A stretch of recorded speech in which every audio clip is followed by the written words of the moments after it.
L'aumône volontaire, ses mérites et ses règles de bienséance. Concernant les mérites de l'aumône volontaire, ils sont nombreux et connus. Parmi ceux-ci, ce que rapporte Ibn Mas'ud, que Dieu soit satisfait de lui, du messager d'Allah, sallallahu alayhi wa sallam, qui d'entre vous préfère les biens de son héritier aux siens?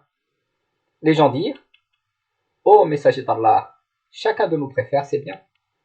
Il dit, ses biens sont ceux qu'il donne en aumône, et les biens de son héritier sont ceux qu'il laisse derrière lui.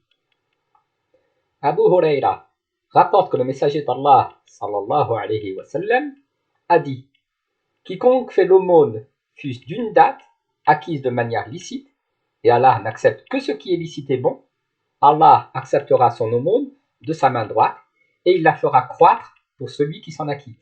De la même manière que l'un de vous fait développer son poulain, jusqu'à ce qu'elle devienne telle une montagne.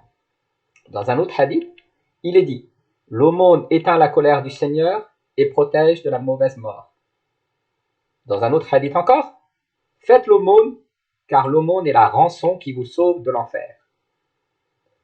Bouraïda rapporte que le messager d'Allah, sallallahu alayhi wa sallam, a dit, personne ne donne quelque chose en aumône sans en détacher les mâchoires de 70 démons. On rapporte qu'un moine adora Allah dans son monastère durant 60 ans. Un jour, il en descendit avec une miche de pain dans la main. Une femme le croisa et lui fit des avances. Il y répondit et trouva la mort dans cet état. Mais avant de mourir, il donna son pain à un mendiant qui vint le trouver. On apporta les œuvres de 60 années qu'on plaça sur un plateau de la balance. Puis on mit son péché sur l'autre plateau qui pesa plus lourd que celui de ses œuvres. Puis on ajouta la miche de pain sur le plateau de ses œuvres et il pesa plus lourd que son péché. Abu Huraira, que Dieu soit satisfait de lui, rapporte que le prophète, sallallahu alayhi wa sallam, a dit, une aumône n'a jamais diminué un bien. Aïcha, que Dieu soit satisfait d'elle, rapporte qu'ils ont sacrifié un agneau et que le prophète, sallallahu alayhi wa sallam, demanda, qu'en reste-t-il?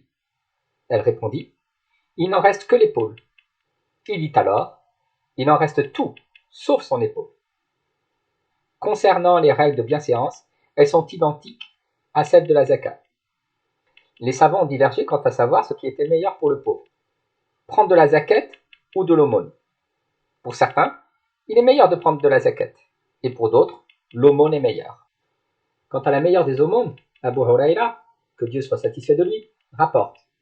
Un homme vint trouver le prophète, sallallahu alayhi wa sallam, et demanda, quelles sont les aumônes de plus grande récompense? Il répondit, que tu fasses l'aumône alors que tu es en bonne santé, pingre, que tu crains la pauvreté, et espères vivre encore. N'attends pas jusqu'à ce que l'âme parvienne à la gorge, et que tu dises alors, ceci pour un tel, et cela pour un tel, et je devais ceci à un tel.